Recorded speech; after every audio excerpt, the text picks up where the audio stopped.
All right, so this is the instructions that I give. Right. Your first sentence should be your thesis.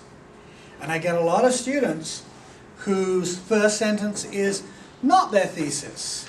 And so I put this line in the syllabus that you're supposed to read and follow all the instructions because, and I don't know if they told you this yet, but in college you're supposed to read and follow all the instructions the instructor gives you. Does that make sense? How many of you had a teacher tell you that you should not start your paper with the thesis?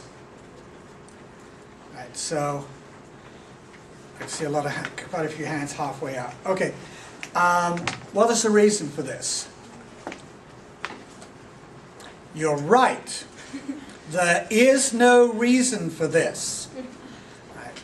I have no idea why you would not start with your thesis.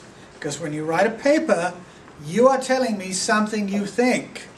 Why are you making me wait for something you think? Right.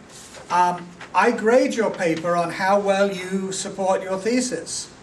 If I don't know what your thesis is, I can't have an opinion on your paper.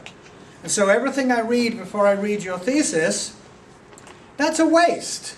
That is a complete waste of your time and mine. And I'm old. I have, a limited number of precious seconds left on this earth.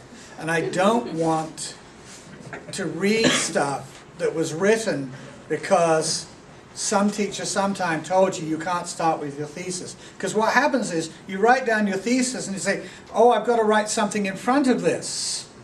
Because Mrs. Murchison in 3rd grade told me I had to.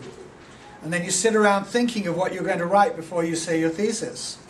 Don't. That's time you could spend working on the paper. Do you see this? Right.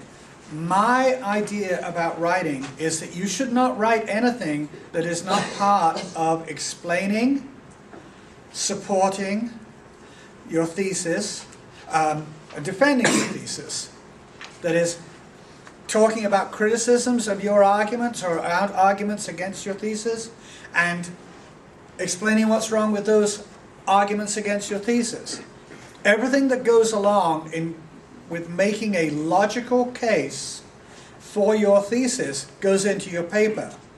Anything that doesn't contribute to that, discussing things since the dawn of time, should not be in the paper. It's a complete waste.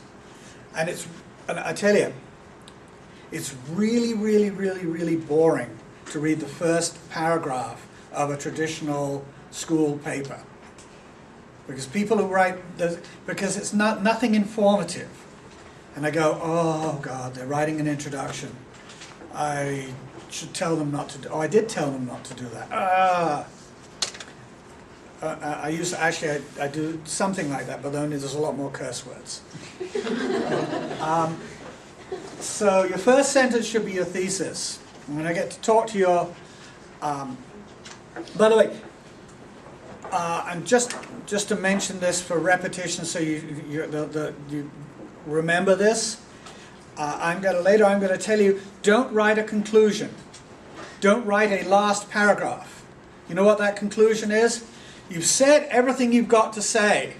Then you write another paragraph where you repeat yourself a bit and then talk about the whole rest of human history, or make some other sweeping claim that has nothing to do with the essay.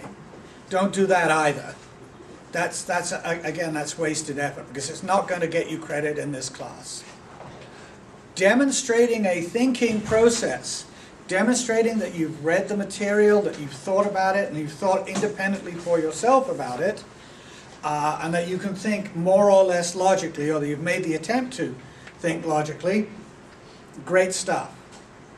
Jokes that you've come up with. Good stuff.